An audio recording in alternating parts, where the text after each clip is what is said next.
Leon, who's actually replacing one of the members because he was underage, unfortunately. So he'll be coming in as a newer member. We'll see if the communication is intact for the team. Sojin, who is the jungler, and then it's Arc Second, who's going to be playing in mid. A little unknown factor, so we'll see how he pulls through. Plays more of a control-y style with those mages, and we'll see how that goes for him. Hanjaro and Hoofspark in the bot lane. If you don't know who they are, they've played a ton of the challenger scene. Both of them are actually married, which is cool. Not to each other, but they are married. And one of the older members on this team is Hanjaro. He looks like Braum. He's a big dude. And he's like 30-plus years old and playing this game at a professional level, man. There's no limits. Yeah, exactly. We'll see if that partnership that they have in real life will transfer to the bottom lane here for these guys on the side of Monster Kittens. But of course, on CompLexity White, we actually already have the bans. Westrice up top, Kez in the jungle, Golden Glue in the mid lane, and of course, you may know him as Impactful, but he's actually going by Mabry Baby today. Josh Mabry. Josh Mabry, and Low Pally as well. Yeah, Lowell Pelly's kind of been one of those players that's been all across the challenger scene. He's played on a bunch of teams. I believe it was Low Pro he was playing on previously beforehand. And Golden Glue, formerly of Dignitas, he's playing the LCS as well beforehand. He's been bouncing around the challenger scene quite a bit. And even Impactful, they've been all over the place. The bands that coming on through, Xerath, more of an Arc Second targeted band. He's kind of been actually coming up in the challenger scene a little bit. He's got a lot of good range, good control, wave clear, all that you need. The Draven, that's a Hoofspark special. That is something that needs to be gone every game. He's known for his challenger play. I've had the opportunity, to duo queue with Hoofspark, and it's scary. He gets aggressive. He gets very aggressive in that lane. Yeah, there's not many people at the challenger level that have played as many Draven games as Hoofspark, and so getting that off the table is a big deal. And of course, the Janna as well, that's something that Hanjaro has been playing a lot of. And even the combination of Draven and Janna, it is ridiculously sick. The bonus AD from the shield just makes those axes from Draven hurt a lot, so they're going to take that one off the table. All right, and then the three bands come out from the side of the Monster Kittens, taking away Kez's Rengar. Also could be Westrice's. He's played it top quite a bit. Jarvan, so 2 bands away from the potential jungles, and then Kha'Zix, so make that 3. 3 jungles. As they want to take all that out. These are all champs that could be played up top for Westrice as well. He could play the Kha'Zix up top. But that frees up Gnar, the little monster. Yeah. The little monster is going to be seeing some play here as he's been deemed quite powerful by a lot of players. We've actually seen him banned in most challenger scene games, and we saw him banned earlier today as well. So it's not many times that Gnar gets through the picks and ban phase, or at least the bans phase, and Westrice has been playing a lot of Gnar. Gnar and Aurelia are the 2 champions that he's been spamming in solo queue and ranked 5s and in their scrim, so he's definitely comfortable on that champion. I'm surprised we didn't even see it in a Akali, just throw out a little Westrice old special just for the old time's sake. But we're going to see if he can put that little rage machine to use. Meanwhile, from the side of Monster Kittens, we're going to see a Corki actually picked up here for Hoofspark in that AD carry position. And then Sojin, Lee Sin, that's what we have a note about. That's one of his better jungling champions. Yeah, and actually Sojin is also a Wukong player, one of the only remaining Wukong players, and one of the players in this tournament who actually brings that champion out. Lee Sin, I believe, is his most played in solo queue and is his most played in a lot of the scrims and the games that they have played, so not surprised that they go with that Lee Sin. That's been the most highly contested pick. Yeah, I mean, I'm interested as to why they went Corki. You have Caitlyn, you have Jinx that can come out as well, very hyper. I know Corki has a lot of safe survivability with the Valkyrie. He can get out. He's got a lot of good poke as well with Phosphorus Bomb and the missiles that he shoots through. But I'm interested. I haven't really seen Hoofspark play that too often. I've been a little out of contact, unfortunately, with him, but I guess Corki's going to be one of the comforts. And there's Kez going back to when he was on Cloud9 Tempest. What he would play? Elise, just nonstop. Back in the day when everybody was just picking her nonstop. Yeah. And then Syndra. Kez is actually one of the most control-oriented junglers in this entire tournament. He rarely goes aggressive early on. We might see it a little bit this game since he picked Elise, but his main role on the team is to provide vision and to provide control in the early game. And the big thing for CompLexity White is getting Golden Glue going. He's sort of criticized among a lot of challenger players for, at least on the highest level of play, having a small champion pool. Really, it's only Syndra, Zed, and Orianna that he likes to play in. And the team sort of centers around his success around the laning phase in the mid game. So Kez's job early game is really just to babysit Golden Glue, make sure that he gets the CS that he needs, make sure that he can play aggressive, and then transition them into a solid late game for him. Yeah, the thing with Golden Goo, he had a tough time in the LCS, you know. On Dignitas, wasn't performing up to par, so coming back in a big way here in the Challenger scene. Yep. In CompLexity White, so having a good time. And now, if that Alistar gets locked in, oh, it does! So Corki Alistar, this lane is something you will probably never see. It's so rare to see Alistar with Janna. You know, you got Nami as well, a lot of good range. Thresh, Braum. Thresh and Braum are still completely open as well, Yep. so we're going to see Hanjaro whipping out the bull with the horns, and you can't milk those. So we're going to see as well Rumble up top, going to be going to Chump John, who similarly, the icons look alike between Gnar and Rumble. It's pretty cute. Yeah. But the last two picks are going to be the more meta picks in the Lucian and the Thresh for CompLexity White. Yeah, impactful, or maybe baby, as you see on your screen here. He's been playing quite a bit of Lucian. His champion pool is actually really big. Lucian just seems to be the strong mid-game pick to deal with the Corki. And of course, you mentioned Hanjaro and Hoofspark are sort of the wild card bot lane of this tournament. Yeah. They have a lot of pocket picks. Don't be surprised if you see things that you haven't seen in a while or haven't seen ever from Hanjaro down there in the support position for Monstar Kittenz. But definitely a surprise pick there with the Alistar, but I'm sure they've practiced it a lot. And of course, the Jace pick, that's if they hadn't already picked the Rumble, that's a flex pick for them because Arc Second and Chump John both play a lot of Jace, so that can go in the top lane of the mid lane. But of course, we see the Rumble pick there. I'm feeling that the Jace is going to go mid. Against the Syndra, Rumble would have a terrible time dealing with those spheres. So there's the picks locked in, and we'll see them swap it around. I'm pretty sure Arc Second is going to be picking up that Jace. And we're going to see a Gnar for the first time. This is a Corki Alistar bot lane that's going to be coming to fruition. Alistar, he's good at dealing with CC towards the later levels. At level 6, he's able to just pop that Unbreakable, and not Unbreakable, the Unstoppable Will, I believe it is, and just go to town. Headbutt Pulverize is probably one of the best initiations of the game when you have Flash Up. But dealing with a Thresh and a Lucian in lane, the 100% Lifesteal combo down there, it's going to be tough. He's got a heal, though, in his kit, so he can sustain a little bit. Yeah, Alistar is a really great sort of passive play support. He can go aggressive with the headbutt pull combination, but he has good sustain. He has great peel for his AD carry, so they should be in an okay position, especially against the Thresh Lucian, which is known to go aggressive. I think the big lane to watch here is actually going to be Chump John versus West Rice up in the top. Both of these guys actually love to split push.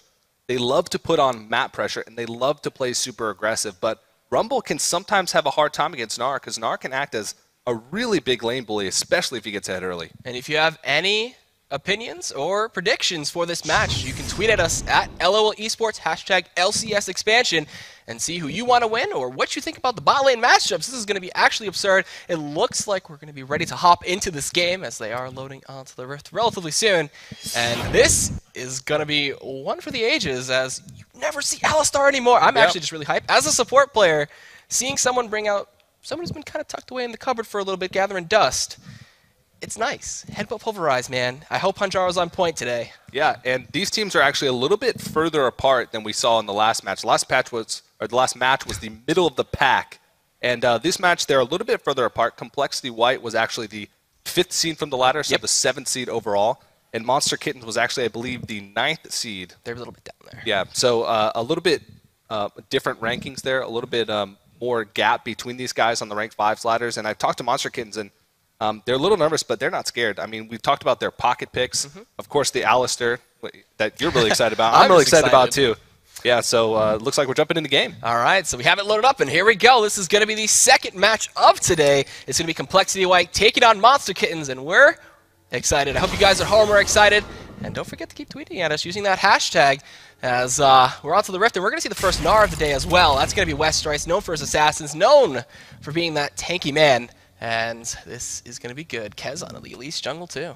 Yeah, it's a lot of throwbacks here. And Kez has played quite a bit of Elise, but that's not something I really expected to see a lot of in this tournament, because especially with Rengar, Jarvan, Lee Sin, a lot of these top-tier junglers that a lot of these teams have picked up. But of course, we saw 3 jungle bans, so you got to resort to something. I'm wondering what he's going to go. Is he going to go for the more AP-ish with the Spectral Wraith, or will he pick up the Ancient Golem? That's my big question. And Monstar Kittenz, I don't think they're going to try to hide anything this game. They might try to invade a little bit later up there, but they ping out the ward. I think West Rice spotted it out, so if they try to loop around, that could be a little messy for them. Could be a little messy, but the #1 way to surprise a team and get a lead early on against a team that you may not be favored against against a tougher opponent is to have crisp level 1s. Yep. We see a lot of these lower tier challenger teams, I mean, not bad challenger teams, but lower on the ranked 5s ladders, have really creative and really solid level 1s. And that's what I'm really looking for today, maybe in this series. But we'll have to see how. Look at him. Look at Gnar. But he's going to turn into a big bad monster with that Rage Gene eventually. You know, we haven't really talked about Gnar as much. You know, he's got that the boomerang to throw back and forth. When he catches it, he drastically reduces the cooldown. Which is something that I foresee actually getting nerfed because of how fast it goes down on the later levels. He's got the hop for some mobility. He's got the passive that'll end up triggering on a third attack for some extra damage. So it's pretty good. And we'll just see them go for the typical starts. Red buff, though, for Sojin and Kez for the blue, so they'll have mirrored jungle paths. Yeah, I mentioned earlier that Westbryce has been playing a lot of Gnar, and the way he plays Gnar is really aggressive and really pressure-heavy.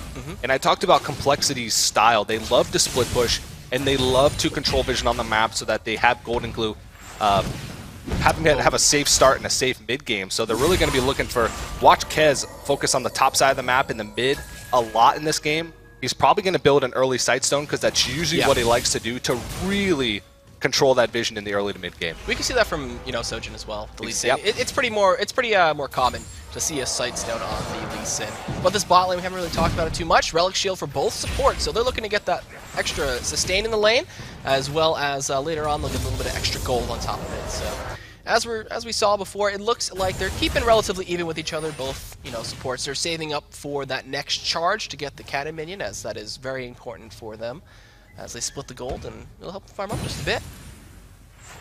So looking around, I mean, there's not too much different going on. You talked about the bottom lane. I don't think there's really going to be much action down there just because, I mean, Relic Shield both start. Alistair has a lot of sustain. Both these guys are going to have a lot of sustain. I mentioned top lane's going to be a lane to watch. Mid lane's going to be a lane to watch. Everything is. Well, yeah, it's and top lane is probably going to be where a lot of action happens just because of how much pressure Westbryce is going to be able to put on. Gnar has, we talked about a little bit earlier, everything you really need in a top laner. Wow, Chump John putting on some damage. He's overloaded though. He's got to be careful. When that silence is applied, you don't want to take too much damage. Oh, a nice stun comes in from Golden Glue in mid, but this is going to be a very poke-heavy lane with Golden Glue should be coming out on top. It's relatively easy to dodge away from those shock blasts. And then Sojin, he's made his way down bot. They know that there are no wards in those brushes, so if he wants to, he could stay down there, but he'll just mosey his way back down. Just putting a little scare tactic in a CompLexity White's bot lane.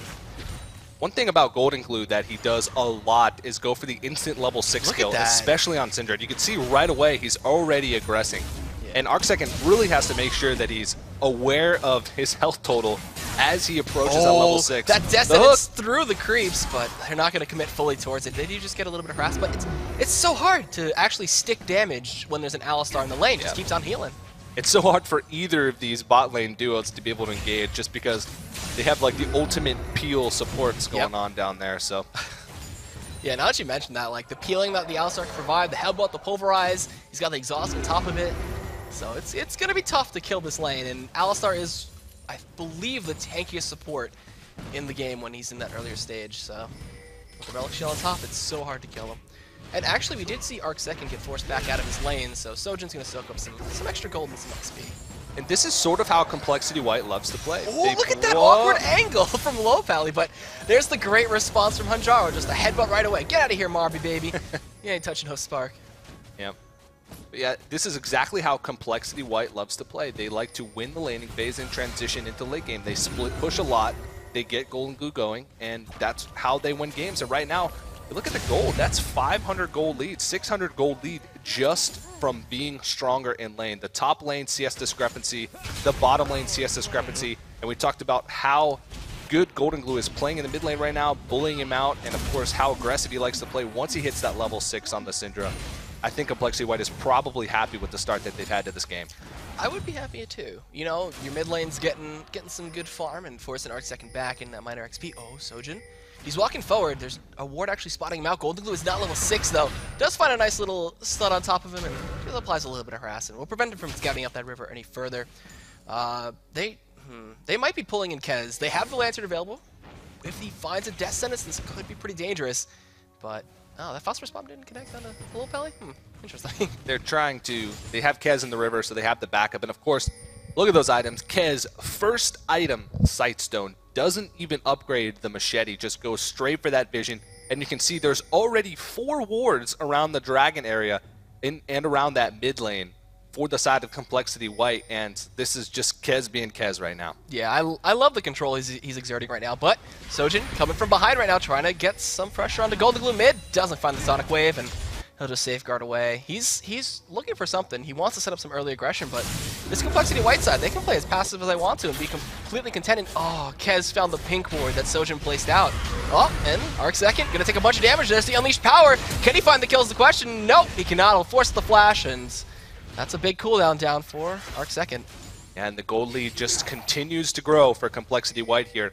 Already almost 1,000 gold ahead just from the laning. No kills yet. Oh! Headbutt Pulverize into the wall. Barbie Baby's just going to dash away. Low Pally's there peeling him off with the Flay, and they can't do much to each other here. Just a swift headbutt and they're done. Yeah, and again, it resets, so this is going to be pretty rough. The one thing that Monster Kittenz has going for them is they have a pretty explosive mid-game team fight. They have a lot of ways to make initiations with Alistar, with Lee Sin. Oh, but we do have a hook. Goes into Hanjaro. They're going to end up throwing the Lancer to Kez. Can he find the cocoon? No, he cannot. Hanjaro's just going to sidestep, and he'll be fine. So, again, just impossible, it feels like, to kill these bot lanes. Yeah, even with the jungle pressure. What is he doing right now? He's trying to sneak this one in. There is a ward that spots them out. This could be very dangerous right now. Low Pally's making the rotation on in. Kez is behind him. They have to know that they have to stop this right now. I would not recommend going back in onto that. Death Sentence is not going to connect. Meanwhile, Low Pally's trying to start a fight here. Hanjaro gets the Pulverize and turning it around. There's a teleport coming in from Gnar in Westrice. As they turn around, there's the exhaust going back in. It's the repel on top of Pushspark, but a counter teleport comes in from Chump Chop with a great equalizer, slowing down Kez and forcing out his own flashes, flash after flash. They cannot secure anything, and overall, just 5 members. It's going to be a full 5 versus 5 if they want to keep on doing this. And again, it resets. And Alistar actually survived with such a sliver of health the last tick of Ignite. If there was one more tick, he would have gone down. But still, we have no first blood, even after double teleports to the bot lane. But really, that seems sort of a desperation attempt by Monster Kittenz. Their bottom lane was behind.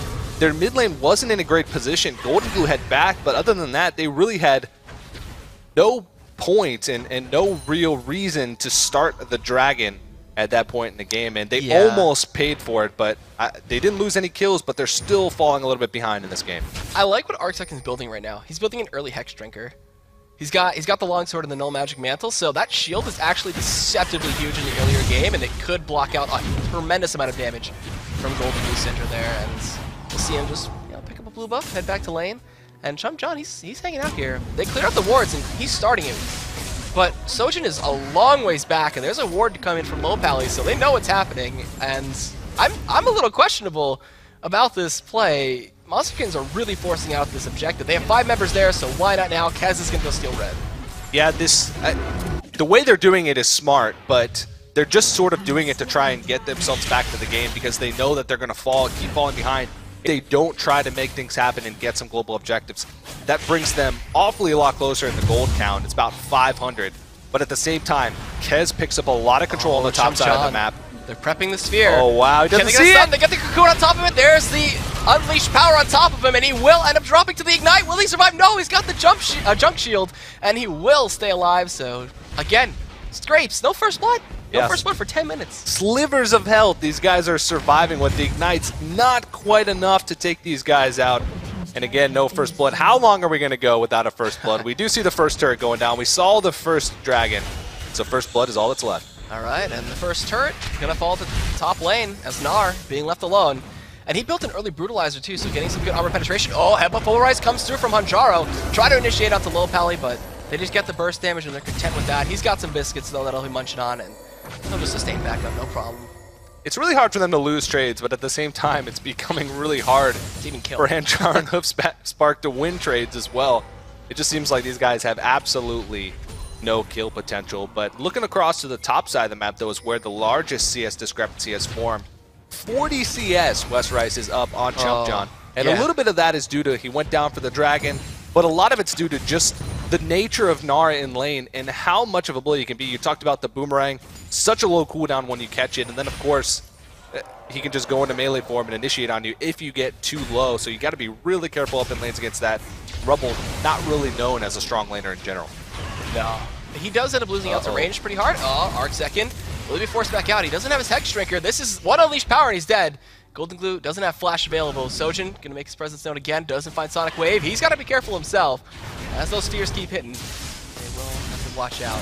Westerice up top, force the Flash away. He does have Hop, I believe. Yes, he does. So he could try to get out of there.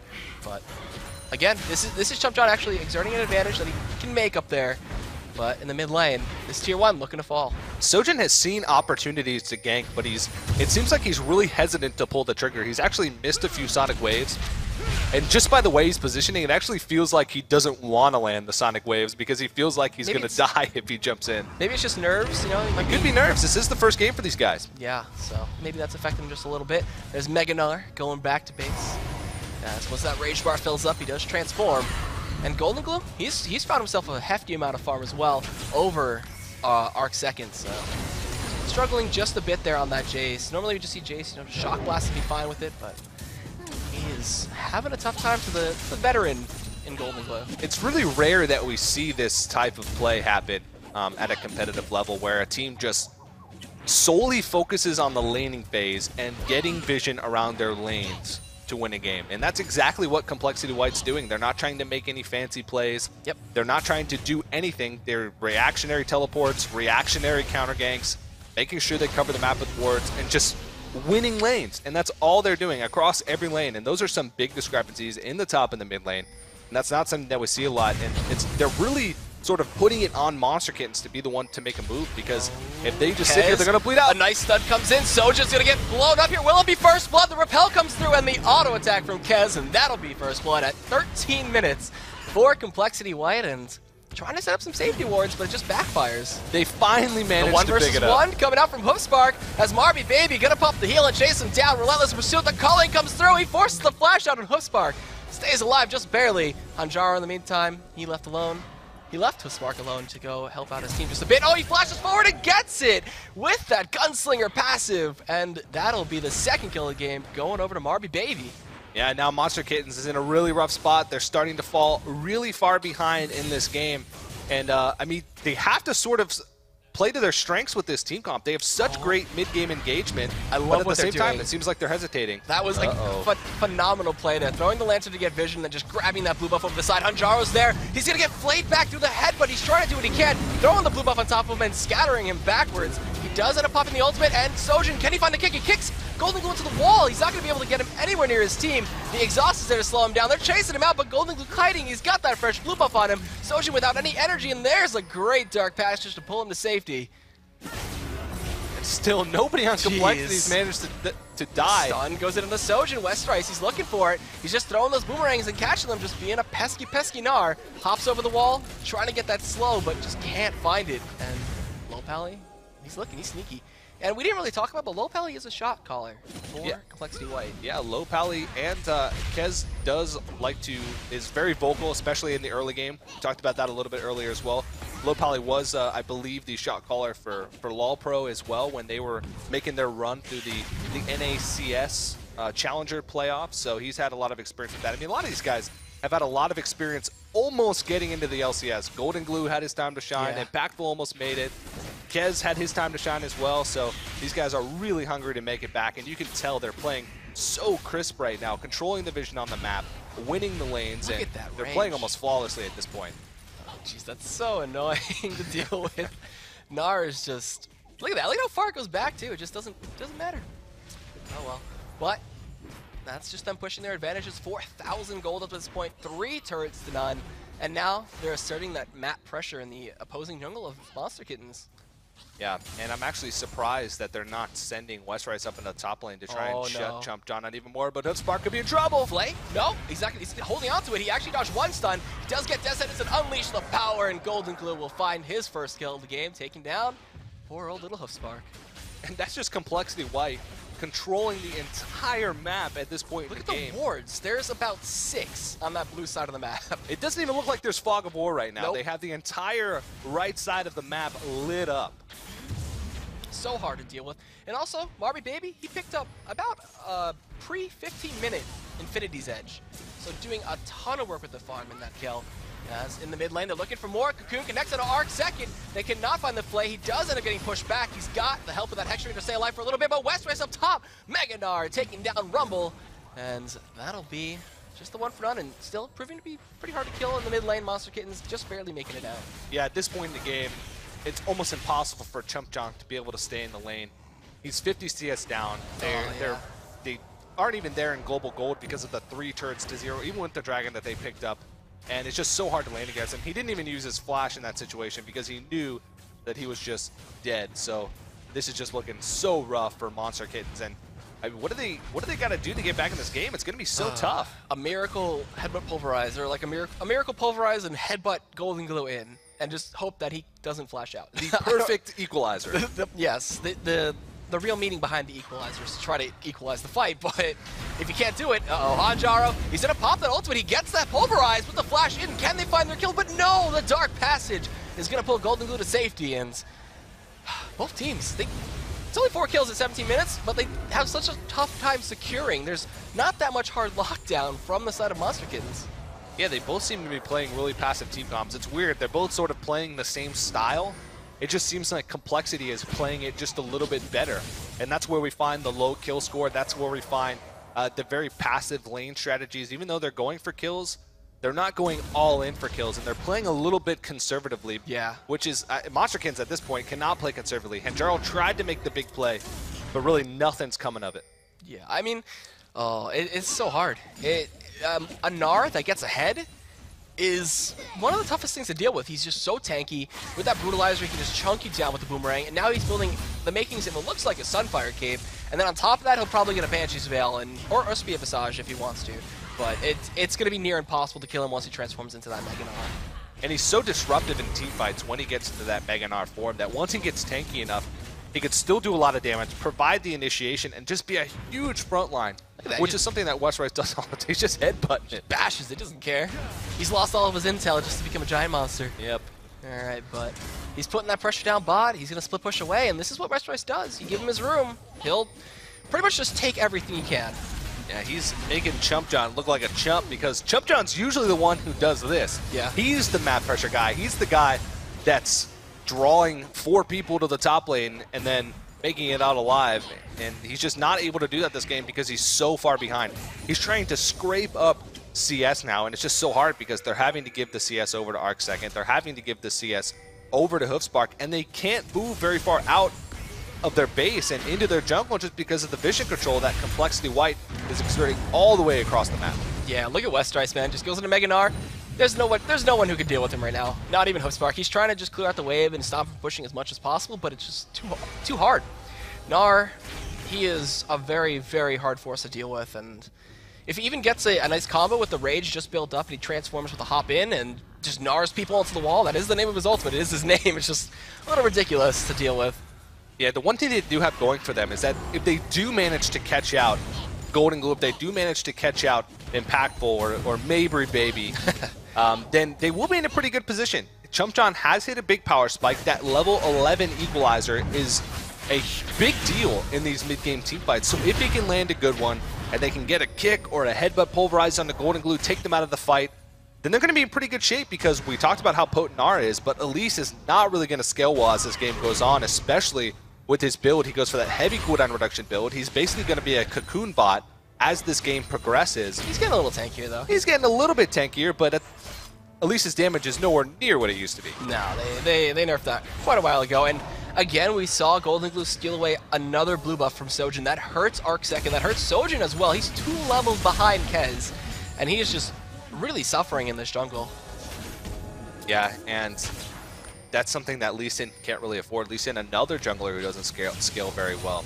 And his sort of initiations or CC are a little bit tougher to land and a little bit less forgiving than Elise's in the late game. So since he's far behind, look, he just finished the Spirit of the Elder Lizard at 20 minutes. Spirit of the Elder Lizard, Sightstone, and level 1 boots are all he has to his name right now. I believe he has about 1200 HP, so he is very squishy as well. He's got no resistances. Yep. Oh, that is pretty disgusting to think about when he's going to possibly get like 3 shot from Mayberry Baby, because that IE and then the Zeal, I believe he's going to go Shiv, and then that's just a bunch of bursts that you can't deal with.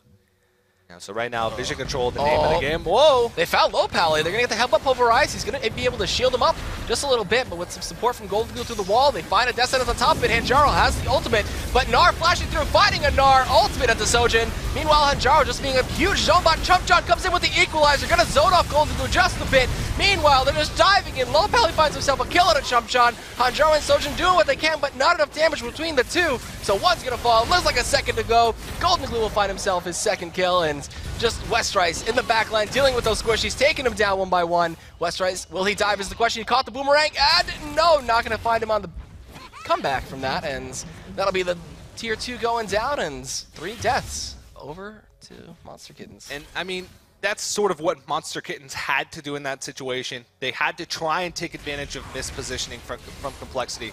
It was a decent equalizer from Chump John, but it wasn't anywhere near good enough to make them win the fight. Not only did they lose the fight, they didn't even manage to get a kill. So that's just demoralizing in itself. Right now, CompLexity is having a perfect game with, except for the dragon that they gave up at about 8 minutes or whatever it was. They haven't lost a turret. Nobody on their team has died, and it just looks like they're in the driver's seat for this game, and it's definitely their game to lose.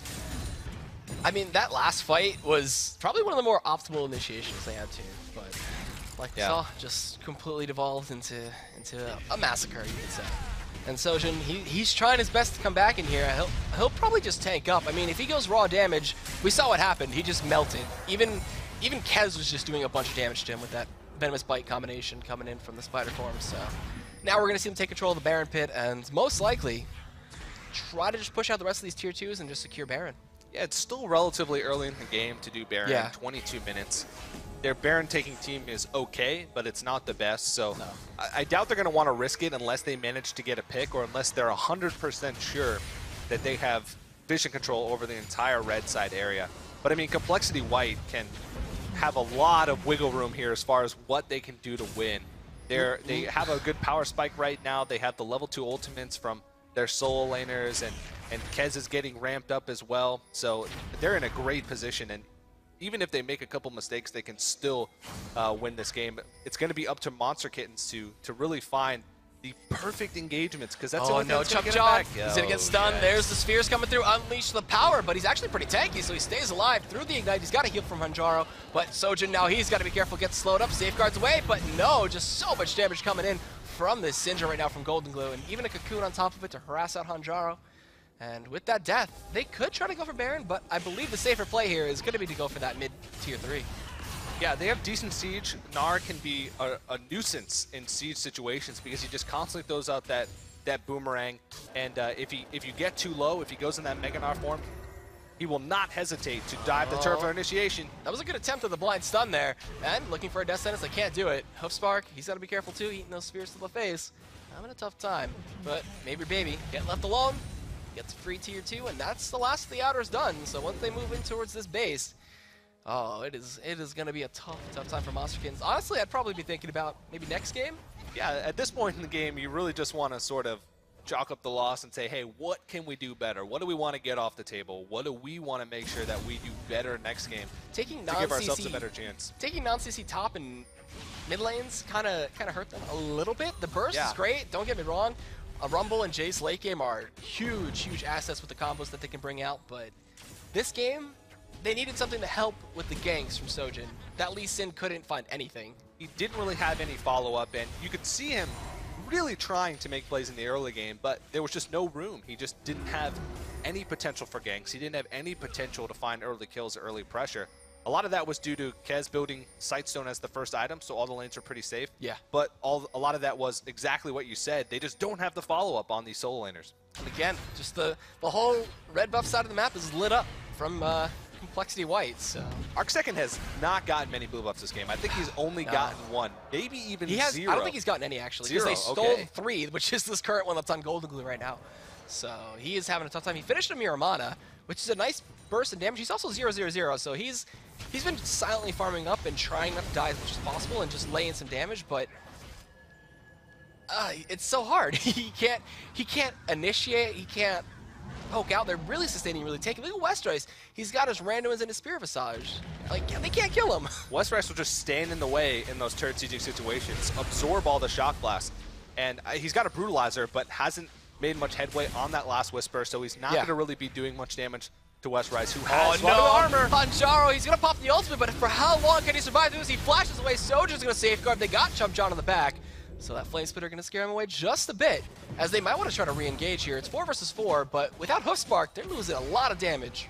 Yeah, in CompLexity White, they're playing conservatively, but they're also putting so much pressure on the map, and they're not overstaying their welcome in these fights. They probably could have chased further, but they didn't want to get caught in a bad equalizer, so they're just playing it safe, knowing that they have a gigantic lead, and just making sure that they keep control of the entire map. There's the Baron. That should be free. I mean, if Sojin makes some miraculous steal, then I see them trying to come back in. They're down about 12,000 plus gold at this point.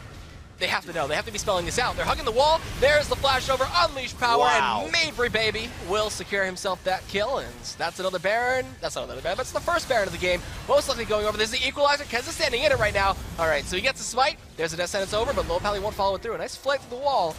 But that's going to be that. Well, Westrice, look at it. Just headbutting. Do what he wants. Meganar goes where he pleases. Just doing the old Westrice thing. He should be able to get quite a bit of damage on that target. Nar, not the best turret taker when he's split pushing, but I mean, he's getting there. He's pretty good. He's able to just clear out the waves, no problem with the boomerang, and just reset that up. So takes out the tier 3, and that's one inhibitor exposed now. Yeah, and that's not only did they grab the Baron, but they also exposed the shell. And getting through that first inhibitor turret is one of the hardest things to do in a siege situation when you're trying to close out the game. So they should be able to just go back to base, buy their last items, and maybe even try and push for a win, or at least to get that bottom side inhibitor. If they kill Arc Second or Hoofspark, that's probably going to be 2 inhibitors, honestly. Yeah, they can't deal with Westrice either. Like, he can just keep going in a solo lane and doing whatever he wants. Yeah, and they're just going to get more global gold. At this point, they don't even need the Dragon Gold. It's a drop in the bucket for them right now with a 15,000 gold lead. Haven't lost a turret. Haven't given up a kill, and at this point, I just don't know what Monster Kittenz can do to even come back. Even if he'd managed to get in there and steal that Baron, I don't think it would have given them much headway in coming back in this game. They still would have been a lot of gold behind, and they still would have lacked that hard initiation that they need, because we see as soon as Sojin gets anywhere near, he's gone. He's gone. Dead. He exploded. Yeah. So this looks like this is going to be a potential death push here. As the death sentence comes through, he's not going to pull himself over. They do get a good stun.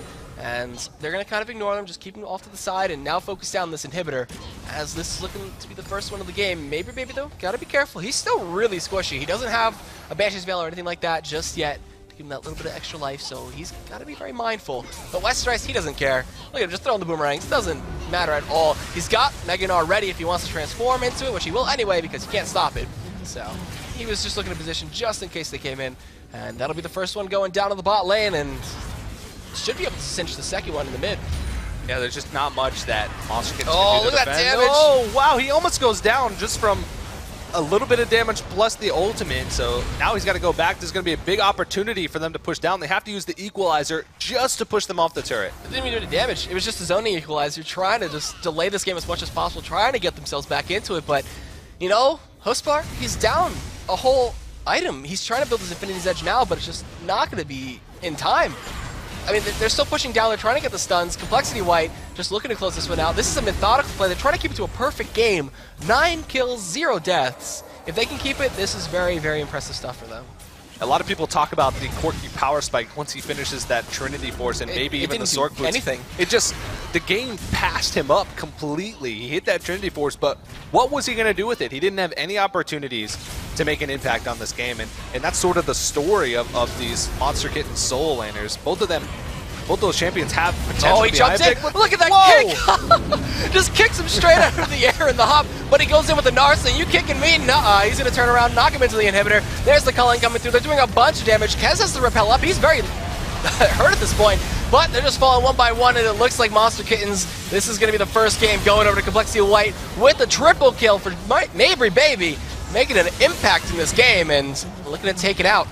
Yeah, that was a near perfect game from CompLexity White. It was a perfect game. Nobody died. They gave up one dragon. That was, okay, objective-wise, yeah. That was the only notch for them in this game, was that they gave up that early dragon. And I think they were actually really content with giving up that dragon. Yeah. Because they got so much CS from that. They got so much map control from that. And no turrets, no deaths. That was a really impressive performance by CompLexity White. I like it. Slow, methodical play. Keep it strong, keep it good. Keep the advantages going and rolling. So we're going to be having the second game coming up for you guys very soon. Yep. And, I mean, what can Monster Kittens do for the next game? Their picks and bans, that probably need a little bit of work. I mean, the Rumble top, it's okay, but he couldn't deal with Gnar. Yeah. Like, ban Gnar. Just I think keep him out of this tournament. That's first thing on their agenda for the next game is to probably take that Gnar out of West Rice's hand. They have a little bit more leeway since they will be switching over to blue side this game. So if they want to take it for Chump John, they can leave it up.